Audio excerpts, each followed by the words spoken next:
Yanda Bay.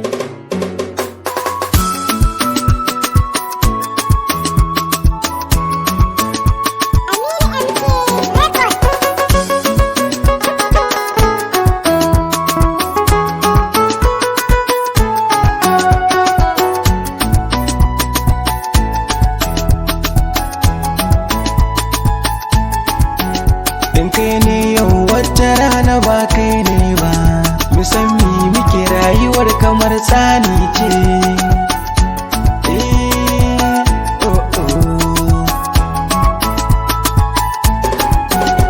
Komai ne na duniya yana son nazari, domin kauce dukkanin bala'in hatsari.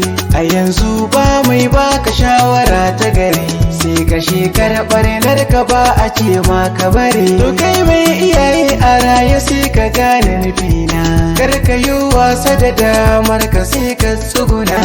Su ne hasken rayuwar ka kowace rana, biyayya a gare su shi yake sa ci gaba 'yan uwa.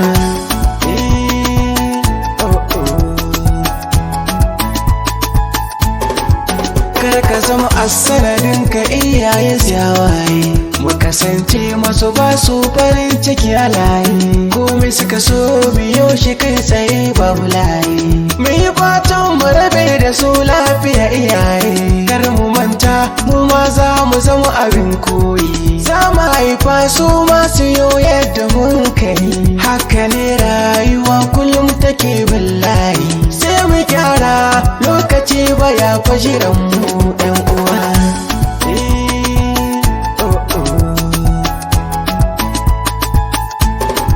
Wai a yanzu wani tsari da na kan duba, in baka shaye-shaye ba lega ne ba, to ku shi 'yan uwa ba zance ne ba. Ko ba sha ma fata suke yi a gaba, su daina sha don rayuwarsu ta yi gaba. Don ku sun duba shan waba alkhairi ne ba, yi hatara abin da zami a gaba. Mu kasance abin alfahari kun iyayenmu 'yan